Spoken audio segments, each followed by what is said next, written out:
Are you looking for some ways to create the effect of water droplets in your watercolor painting? Hey guys, my name is Emily. I'm here to share with you weekly watercolor tutorials, tips, tricks, and techniques for creating realistic paintings you can be proud of. In this video, I'm showing you 4 different ways you can paint white in watercolor to create realistic looking water splashes.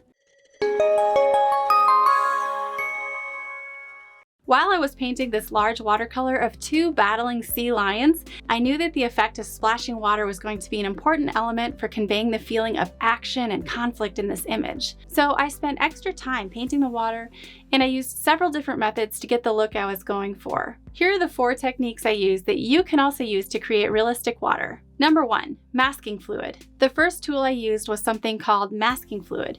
Masking fluid is a liquid latex that can be painted on and is used for preserving the white of the paper or painting surface so that you can freely paint over the top. Before beginning anything else in the painting, I carefully squeezed out hundreds of little dots of masking fluid to represent the water droplets. This was going to be especially important in the area where most of the water is splashing in front of this large rock.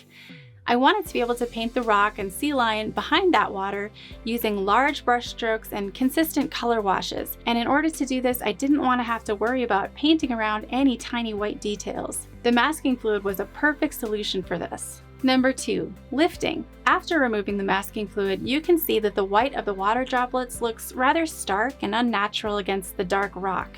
To help this look more realistic, I used a technique called lifting to gently remove some paint back out from around some of the droplets.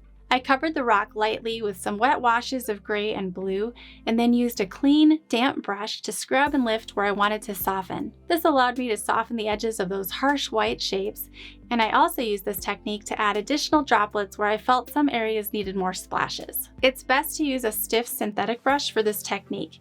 For more about lifting, check out this video. Number 3, white gouache. The next technique that was helpful for realistic water was to add white gouache. Gouache is actually an opaque watercolor paint.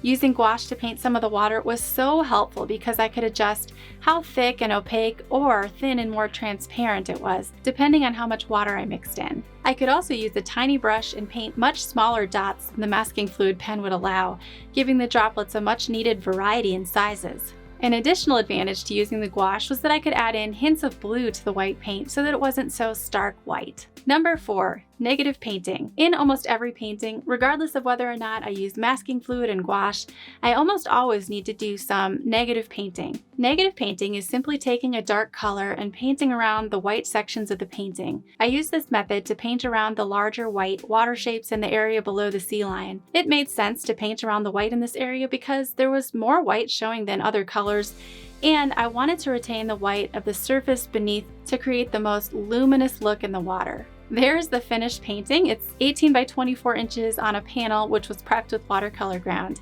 I hope you found this video helpful. If so, hit that like button right now and subscribe if you're new here. Let me know in the comments which methods of painting white you found most useful. Check out these other videos with tips and tricks for watercolor painting, and I'll see you there.